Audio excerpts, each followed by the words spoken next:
So we're now at the point where we've figured out what we need to include in our literature review, and we've tracked down some papers and read them, and we have a good concept of what's going to go in there. And the question is, well, what is a literature review? What are you doing with it? And how do you write it? So Perry gives a whole bunch of guidelines in this appendix, which I've asked you to read for this week. And those are very useful. It's a very comprehensive guide.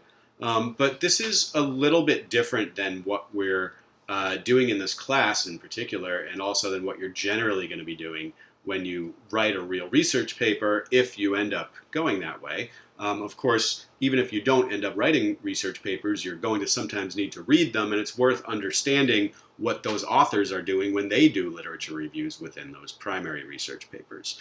So Perry's guidelines in this chapter are really for writing a comprehensive standalone literature review, right? This is a paper, or a book, or a chapter of your dissertation that is just reviewing the previous literature sort of comprehensively, asking what has happened in this area.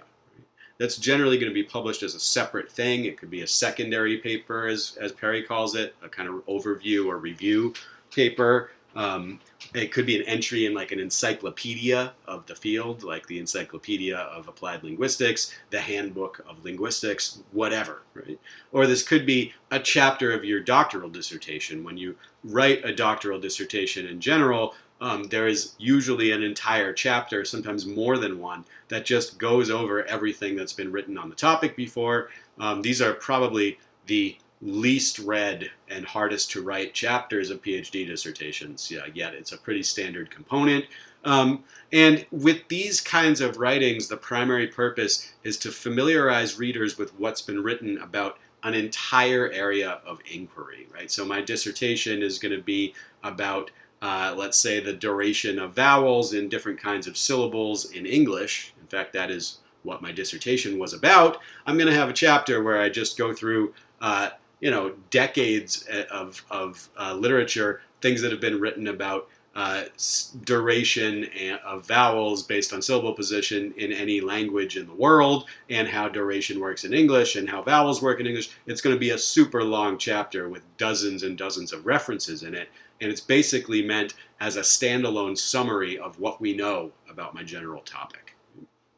And sometimes these kinds of reviews also assess the general quality of methodology, argumentation, or etc. in the papers that they're discussing. So, there's this seminal finding from Smith and colleagues that, the vowel ah is longer than the vowel a in this particular context. But here's what they actually did in the experiment, and I think there's some problems with that because of all of these issues, right? That's the kind of critique you might get in one of these long and involved kind of standalone literature reviews. These also tend to give equal weighting to different topics, different approaches, different kinds of conclusions to the extent possible, right? So maybe I'm saying this camp of people thinks that the duration of the vowels is determined by articulatory properties and how you coordinate different kinds of gestures in your vocal tract and time, but this other camp says instead that maybe these are the consequence of auditory constraints, where you're trying to equalize something for listeners. And then there's a third group of people who believes blah, blah, blah, blah, blah. Right? So this is one kind of literature review, and it's probably not something that you're ever going to be doing unless you are either producing a secondary review paper on an entire topic or writing a doctoral dissertation. Even in an MA dissertation, while you're going to have some literature review, it's not necessarily quite this comprehensive and sort of involved. It's really more of a doctoral thing, at least how I think of it. Right? There's another kind of literature review which Perry doesn't really discuss, but is going to be more relevant here for this class and for your final paper in particular, and I'm referring to this as a paper internal literature review. And this is, what do I mean by that? Well, rather than being a standalone kind of overview paper, it's usually part of a primary research paper. So every primary research paper, at least in empirical fields, is going to have some kind of a review of what people have previously written about the topic, and this is a necessary and required component of a primary research paper. where the main purpose is to familiarize readers not with some entire area of research, but with previous results on topics that are related to your narrow topic and the interpretations of those results. Right? Instead of being comprehensive, this kind of a literature review is highly selective. Right? So one way of thinking about the purpose of this would be with the following question. What is the set of papers that is the minimum necessary set for my readership to get a fair idea of the background on my specific topic? Right? How little can I get away with, yet still be introducing all the concepts that I need to introduce here? I don't want to put an extra word or paragraph into this review if I can help it, because these reviews tend to be very dense, hard to get through, very long. They increase the overall length of the paper, and I want my readers to be able to read this through, quickly and breezily and concisely, and get an idea of what I'm doing with my paper and why. Right? So I don't necessarily want to bombard them with everything that's been previously known about my entire field. I want to get them the information that they need that's going to help me get my point across. So what is that minimum amount of information that's going to allow my readers to understand the point I'm making here? And what is the minimum set of papers that I need to establish that amount of information? There's also another function here, especially in sort of more experimental or empirical kinds of fields. Actually, this is true very much in theoretical work as well. There's often a section dealing with dissenting views. Is there anybody who disagrees with the general points that I'm making here that I need to deal with, right? So are people going to read this paper and say, but what about all this other literature? These guys say the exact opposite from what you said. I'm going to need to address that at some point. I'm probably going to need to come back to it in the discussion part, but I should mention that up front, there's a different camp here that takes a very different approach to these problems, and here's what they say about the topic instead. Right? So these are often components of this paper internal literature review. And while this isn't exactly equivalent to the split between the standalone secondary review and the paper internal topic review, this corresponds to some extent to a distinction between organizing your literature review by work or by paper versus organizing it by topic. What do I mean by that? Well, here's some made-up examples. If I'm writing a comprehensive literature review, one thing that often happens in these reviews is that you get these passages of writing that are basically like a laundry list of different studies and what people did and what they found. So here's what I mean by this. First paragraph. Smith and colleagues use a serial reaction time task to probe implicit learning. They find that children with language impairment perform significantly worse than a control group. Right? Brief, concise summary of the paper. What did they do? What did they find? Second paragraph. Jones et al. Use a non-word repetition task to probe phonological memory. They find that children with language impairment perform no differently than a control group. Right? Again, just listing the papers and what they did and what they found. Adams uses a word segmentation task to probe statistical learning. He finds that blah, blah, blah. Davis uses a digit span task to probe working memory. She finds that, yada, yada, yada. And it goes on and on like this. This is a potential way of organizing a comprehensive literature review. But here's what I mean by organizing a paper by topic instead. And this is the same sort of made-up literature. These are not real papers, although they are real topics. Here's how I might organize this by topic instead. Right? Here's the first paragraph. Several researchers find that language-impaired children perform worse than controls on serial reaction time, word segmentation, and amplitude rise time discrimination tasks. These results suggest underlying deficits in implicit statistical learning and speech perception. Right? So what am I doing here? I'm putting a topic in paragraph 1. I'm citing some papers to instantiate that or support it, and then I'm summarizing what that has shown looking at these 3 papers. Next paragraph. But other researchers, though, fail to find significant effects of language impairment on non-word repetition, digit span, or lexical decision tasks. This brings into question the idea that impairment is driven by deficits in phonological, working, or general procedural memory. right? So again, I now have a contrasting point. There are people in the literature who take a different perspective on these kinds of questions. Here are some examples with citations, and here's what this means. So I think it's probably going to be clear from the way that I've presented these two different methods that I think the organization by topic is a much better way to write literature reviews, and this is especially true for the paper internal ones. So I think even for a standalone secondary review paper, most of the time it's going to be better to organize it by topic and not by paper, although it is a little bit more possible in that genre to have a kind of laundry list of papers. And I'm bringing this in here because this is a super important aspect of both the literature review assignment for this class and for your final paper, right?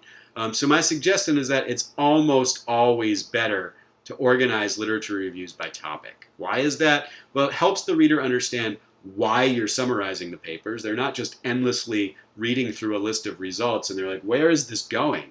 Right? It keeps the narrative structure of the introduction intact, right? The introduction is a story.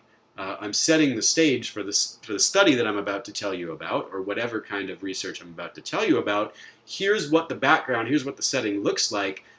You want to have a narrative there. You want there to be a story about what happened and what it means and why you're doing the things you're doing in response to those developments. You don't just want it to be a list of stuff that happened.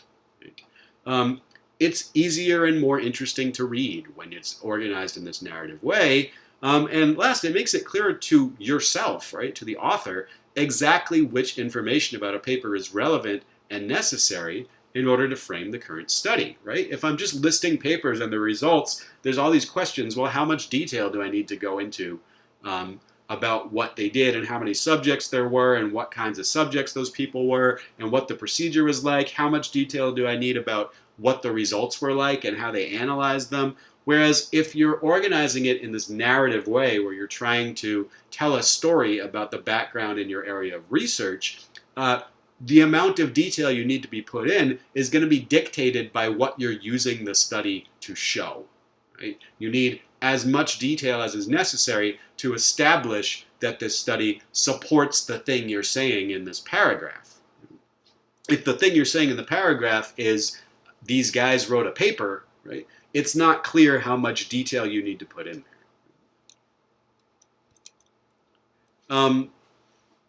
Perry has a section about doing the reading part of the literature review and keeping track of your results. And this is, it's a good idea. He suggests keeping track of everything you read in a computerized database with standardized entries and comprehensive information about every study. And, I'm not saying that's not a good idea, but it may be a little bit of overkill. And it also may not be realistic, right? And just in general, not that many people are actually going to do this. That said, it certainly is a good idea to keep some kind of written record of major points of interest in the things you read. I do this, absolutely.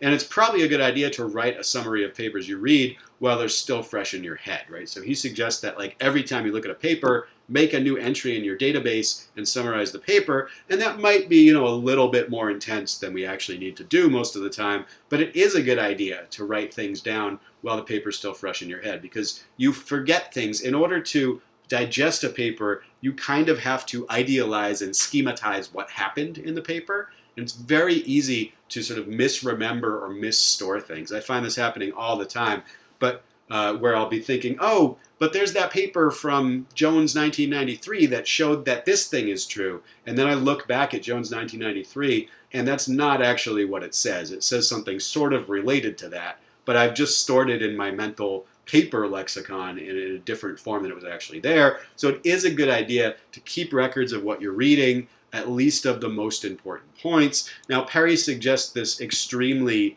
comprehensive kind of questionnaire about every paper. Again, maybe not totally realistic, but this is still, some info to think about including. If you're not sure what you should be recording, here are some possibilities. You might not need every single one of these for every single paper, but first, the focus of the study. What are they studying? What's the general topic? What's the specific research question?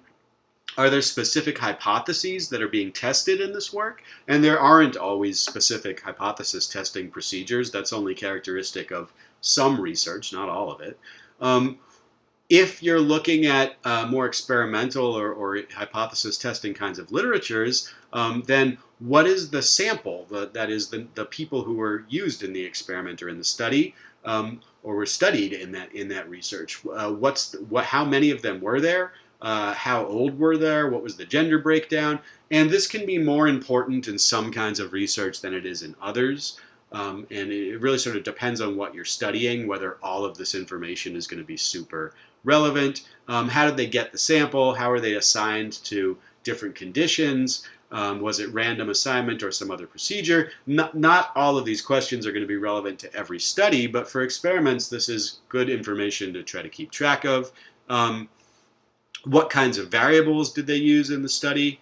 And really the most important here, there's this classification of different kinds of variables within experimental design or within statistical analysis. This is not going to be super important for anything that we're doing in this class. Independent and dependent variables, this is a useful concept to know. A dependent variable is the outcome that you're actually studying. Like, do people improve at this task? Or how many milliseconds is this vowel? And then the independent variable, there's usually more than one, but it's anything that you're systematically varying in the experiment in order to see how it affects the outcome, right? So if I'm looking at, is the vowel ah longer than the vowel a, my dependent variable is going to be millisecond duration or something like that. And the independent variable is going to be the identity of the vowel. Is it a low back unrounded vowel ah, or is it a mid-front unrounded vowel a? The other kinds of variables here you don't need to worry about too much. What kinds of procedures did they use? What were the materials that they presented subjects with? What did they use to test those subjects? Was there any specific hardware or instrument or survey or something like that that they used to measure outcomes, right? What are the overall findings? And this is to be distinguished from the interpretations of those findings, from the conclusions that the researcher draws from the findings. So what oftentimes, especially again in experimental studies, the findings or the results are going to be basically numbers and quantitative patterns in the data. Now, how the authors choose to interpret those numbers is a completely separate thing. And one of the major things you might want to look at here is actually the connections between the results and the author's interpretation of those results. This is difficult. Interpreting data is hard, and this is often a place in papers where some questionable moves are made. And so it's often worth examining the connection between the results and the author's interpretation of them. And then, of course, you might also want to, add other things which could pertain to your interests, questions that this brought up. Or, of course, if you think there's something wrong with the study, you'll want to keep track of that as well.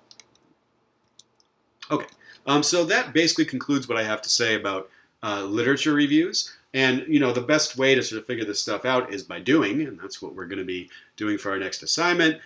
Please do get in touch with me if you're having trouble with this assignment, or if you're having trouble finding research or figuring out which aspects to look at. I've asked you to organize the assignment more by topic or by the kind of approach that people take to your topic. I'm not looking for a list of papers here with a summary of every single paper in neat rows of paragraphs. That is not the kind of organization I want. I want a sort of narrative structure to this assignment where you're taking me through what's going on in your area of research with references to the literature, right? So this is what we're basically looking for.